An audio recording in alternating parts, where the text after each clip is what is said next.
so I don't need to write down as you said. Okay. 5, 4, 3, 2. Welcome to Thoughts and Teens in Focus. I'm your host, Patricia Tripp, and today I have a very special guest. And this is Thoughts and Teens Mother's Day program. Mothers are mothers wherever they may be. Mothers are mothers whatever they may do. Mothers are mother, may they have children or not. They are all mothers. So we have our special, beautiful mother, and she will be talking to us and telling us about her life as being a mother, her experience of being a child to a mother, and what will be her advice to mothers within the community, and how she will encourage young people to be respectful to mothers or to elderly, because every woman is a mother to a child. So, welcome to Thoughts and Teens in Focus, Narcisse. Hold on. Welcome to Thoughts and Teens in Focus, Miss Mercedes Narcisse. Hold on. Hi, thank you for inviting me here to talk about mothers. As you well aware, mothers play a very, very special role in society.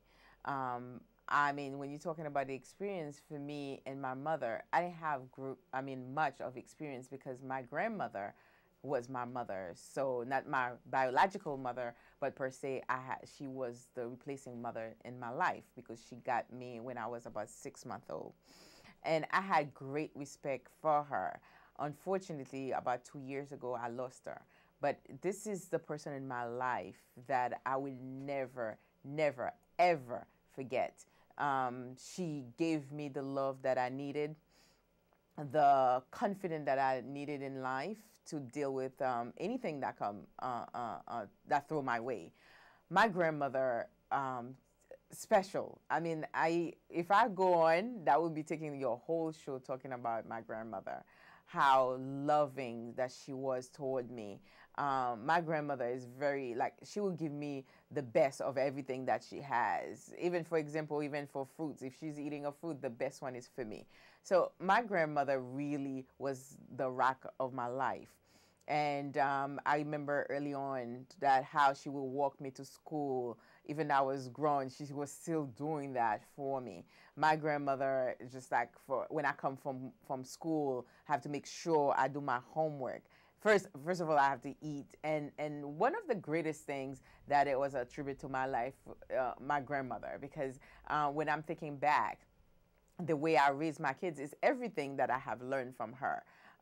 You all know that we don't come out with a book with a guidance how to raise your kids, but when you have somebody original from generation to generation, things change. And I'm so grateful. I'm so grateful for her, and I have a lot of respect for her. Mm. Well, that is so good to hear so much about grandmother. And Mercedes, I know that you can tell us, I know you talk about your grandmother, but I know you have a different language. Could you tell us something about your homeland?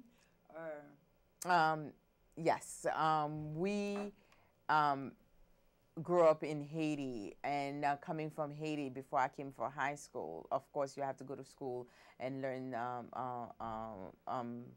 in French, but at home you will speak the Creole and your friend. And of course there was this restriction where you have to more likely speak the French more than the Creole. But for my grandmother as well, like I said, it's just like she's always making sure that you are able to communicate and then express yourself in any language that you have to do so. And my grandmother was the person who teach me that. okay, so now that you are a mother, Mm-hmm.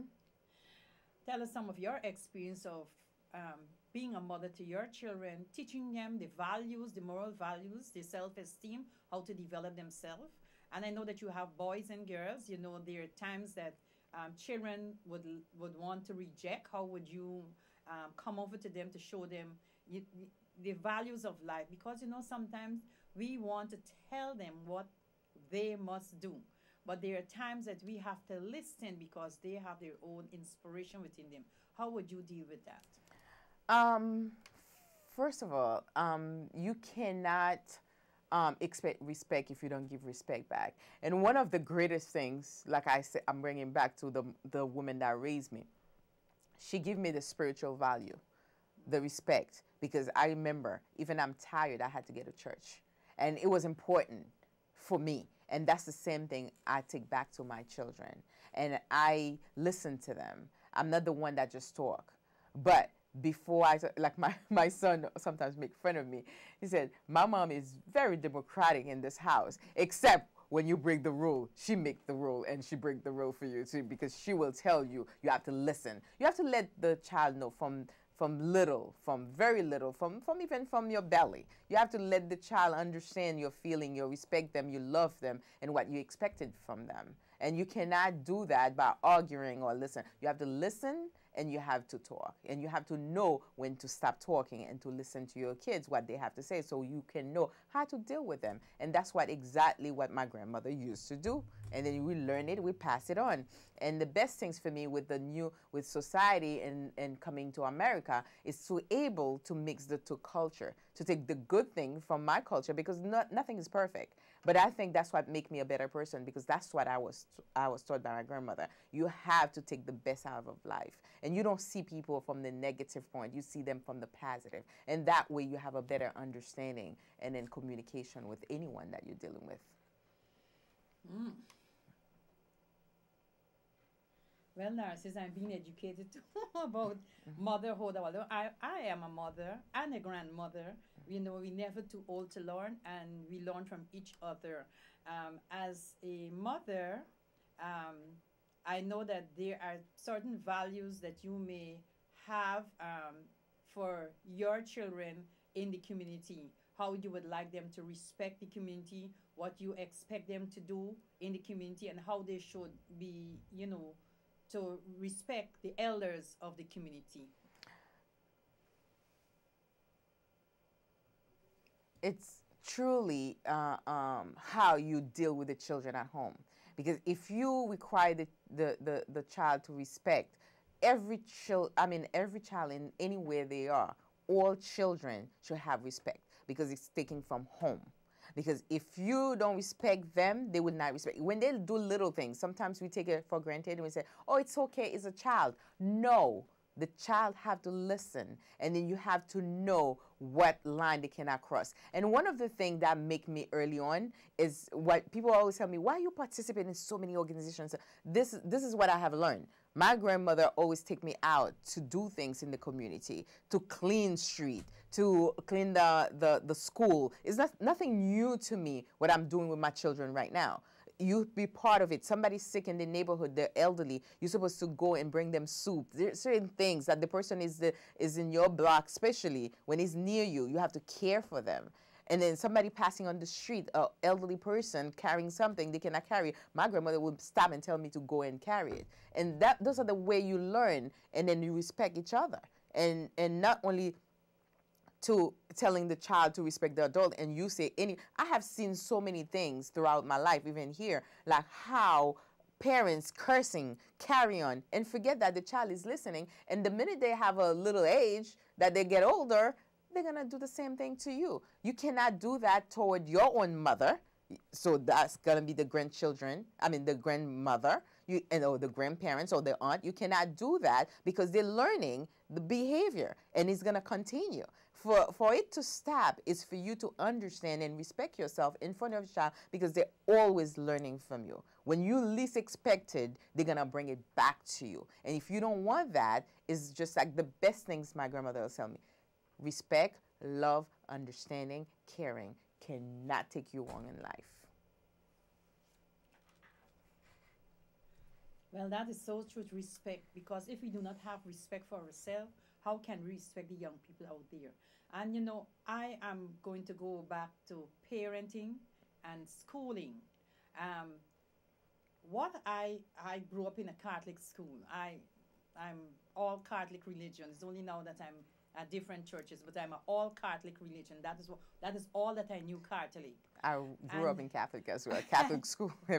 Yes. And the thing about it is that I find that the schools, because it was on the church, you had a better value. You had a better value for schools for respect. I know that in my Catholic school, it was an all-girls school, so we didn't have boys in it, and we were very, as we say, prim and proper. And you know, you're not coercing or you're not talking to anybody. And I think I still got those values of not speaking out, because in the Catholic, Jesus was always put your fingers on your lips. What would be your values towards that? The schools that we have, the government school that is there, there's no moral values in the school, no respect for teachers, no respect for other students, killing and fighting. And what are your views on it? To tell you honestly, it is a sad, sad situation. When I'm looking at it's just engagement. That to me, I don't think I'm not blaming any parents specifically, but I think parents need to do much more than what they're doing nowadays. I know we're overwhelmed. I know we're working a lot. Like myself, I have 4 biological children, and I have 1 adopted. So I have five children. Okay, so for me to do what I have to do with them I'm consistent with what I do. Like, they go to school, I know I have to pick them up, I'm there. If I cannot pick them up, I have to make arrangement. When they come home, I have to provide food. I give them the food, but they have to do their homework. They need something from me, they have to give me something. You don't give me grade, you cannot tell me you need a phone. You can need it's just an understanding. Since I'm in business, I'm always taking that business aspect, because my grandmother is an entrepreneur person too. So it's a business exchange. You do what you're supposed to do, I do what I'm supposed to do. You respect me, I respect you, so we have much more understanding. It is a better flow. And then when there's anything happening in school, like yesterday, I had the opportunity to go to, I'm not going to call the school, I went to a PA meeting, which is a PTA they used to go. So I'm there, a school for 7-something, almost 800 children. It's only 10 parents in the room. These are the things I don't understand. My grandmother, you say, you as the mother of Tots and Teens, for mother, we would like to acknowledge you as Tots and Teens Mother of the Year. Oh, thank you. As Tots and Teens Mother of the Year, and for your inspiration and your dedication to the community, and to giving youths the opportunity to be role models for other youths, and sharing your views with your experience with your children, and bringing them in the right way. I do hope that parents will take some of this advice and try to work with the children, and to know that you have to love them, not hate them. You have to love them. And if you love your children, you won't give them things that is detrimental to their life or that will cause them any harm. Not because you want to show them, do not show them material love. Show them the spiritual love. And tell us something about, spiritually. I know you're talking about working with the children. Children should be in church. They should have that spiritual background. Share some of your views that you have with your children in their spiritual upkeeping and in their church. What's important for me going to church is remember, I believe you just mentioned to me that you're Catholic too. That's your Catholic bringing. And one of the things, remember, I'm sure we share it, is like you're going to burn on fire. The fire not going to stop forever if you're going to go to hell, if you do certain things, if you lie, if you don't tell your parents the truth. Those are the things that work for me. I believe every child have to have some kind of fear for a higher power. And higher power for us is the Lord, God. And once you have the understanding that God loves you, it is such, to me, it's just like the parent. Like, you respect your parents, you respect the Lord, and then you kind of like, it works. I mean, on my day, it works for me. And I still believe, today, it can still work. It's how you use it. How you use the church. If you take the church and you do whatever you want to and you think it's okay, the child is going to do whatever they want to too. So if you go to church and you really put your faith out there and you're praying, you continuously open that Bible and read passages with your kids, I guarantee you will see the change. Because in my children, like everybody asks me, oh, how you bless, No, it's hard work. I understand I'm blessed because I pray to the God, the higher power. I accept my blessing. Yeah. I'm not hoping, sitting back and not working on it, because God don't want us to be lazy as well. So if you go to church and you still doing all the negative thing, you cursing, you carry on, you hating, the kid's gonna hate too. But if you go to church and you try to better yourself, because in life it's a process. In everything else you do in life, including your child, you have to invest the time. You have to when you have a project, you work on it. Your child is a project, just like that too, but a better project, a creator that give you a human a life in your hand to take care of. That's even much better than going to work for a project, because that life can become such a benefit to your life forever until you die, if you do it the right way, because this is the child that's going to make decision for you if you cannot make decision. So if you make wrong decision, guess what? Just think about it. Who's going to make decision for you later? So going to church, it's a great thing. You cannot lose by going to church. I told every parent, if you can take your child to, I'm not pushing religion or anything. It's not that religion, the building itself I'm talking about, but more to be in that spiritual setting where your mind need to reset. You have to feed it, just like you feed your body, like I said before. And we need to do more of that. If you get up, like when I would never leave my house without praying. If I try to run out of my house without praying, I feel disturbed. I open my door back and go back and put my knee down and pray for a better day. And then at nighttime, I have to review myself, what I have done wrong to anybody that I have seen across, and then how can I do it better? How can I improve myself? And I do the same thing with my kids. If I have done something, I want to know. So how I can do it better. Just like everything else in life. It's a process. You have a life, which is something that up to now, after all study, all science, everything that we've been advanced, we go back to the original heart. We cannot take life for granted, because when those kids are out there and die and shoot and all these things are happening, all the negative things, I'm always wondering how the parents feel. Because I don't want my child to take a life because you did not give life. And I repeat that all the time in my life, in my house, that you cannot take life because it's not yours. It's God-giving.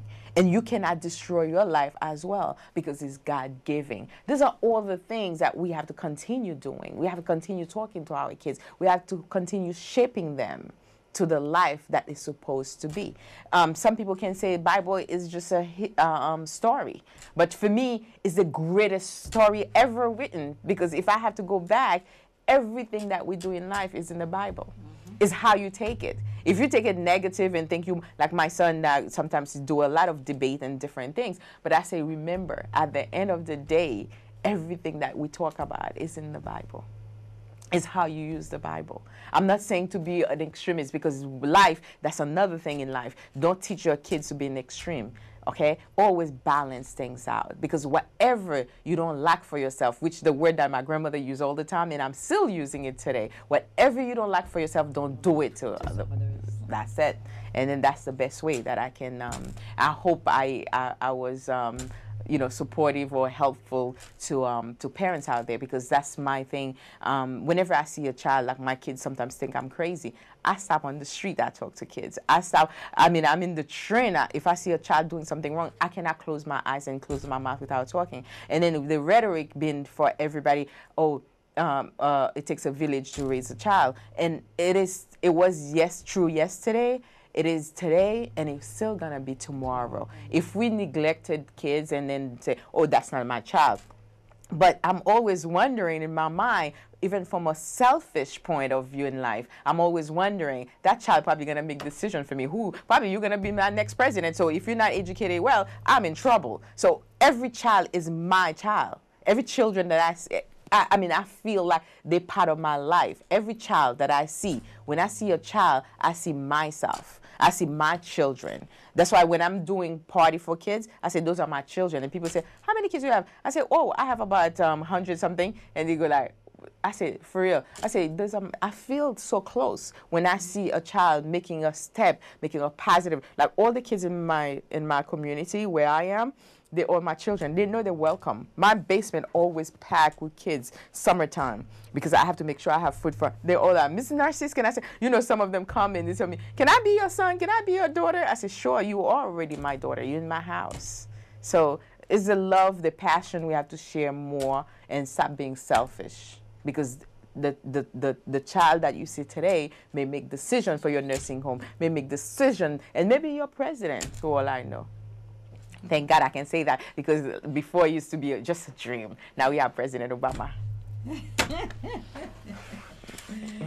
Yes, Narcisse, that was so nice talking with you. But you know, I know you're in the community, and before you leave, tell us something about your little my new venture? Your new venture, your development within the community, because seeing that you're a mother and you're still finding time to be part of the community, I think that is what parents should be involved in, and because you're being out there and being involved in the community, you have a more foundation, a more family dynamics, a more determination to see that your children be the person that you want them to be. Tell us something about your new venture. Okay. Presently, I'm running for city council. You heard that already, for the 46th district. Right now, the sitting city councilman is running, running for Senate, and that been going back and forth in court. And once that's over, I have full intention of running for it. Not because I have been to so many seminars. Believe it or not, women, we don't go to office because we just want to kind of like patch up our ego and boost up ourselves. It's mostly to change things. And I see where things deteriorating, like where I find myself in a way that I truly believe that I can put myself out there and talk to children and make the difference, not only going to City Hall for legislative approach, but as well as giving myself and then using the private sector and work collaboratively with organization within my district, and working with the private sector, and bringing new technologies where we can create opportunity. And job creation is important to me. And I'm pro-business, like you know. I've been in business, God knows, from high school. I started selling filters and stuff like that, water filters, knocking people's doors. So those are all the things that have been very close and dear to my heart. Working hard is nothing new to me. And I believe that we're using a lot of technology, and we're not taking into account how much children in our community are using technologies, and we're not holding those guys accountable to come back to our district and offer things, possibility, because all the crime we're talking about, I truly believe is in frustration of a youth, in frustration of what's going on, not having a job. You know, we need to create opportunity, like small business. We say, oh, the rhetoric is the backbone of community, but yet are we helping the small business to thrive so we can have more opportunity for young folks, so they don't have to end up to be frustrated and end up in depression and hopelessness and go turn to crime and doing things that negative, or even drugs in our neighborhood. We don't need that. And if you doing well, you have a good little job, guess what? You look forward for that little job. You don't have time for crime. You're not going to hang out the corner because you're so busy. I started working in high school. I remember after I was in Tilden High and I had to go to work for Sears, I was so busy going to my job board. I mean, I'm always, all, hooked up because I used to work in a jewelry department. So I have to dress up. Everybody asks me, where are you going? I'm going to work. It is a positive thing, and we need to do more of that.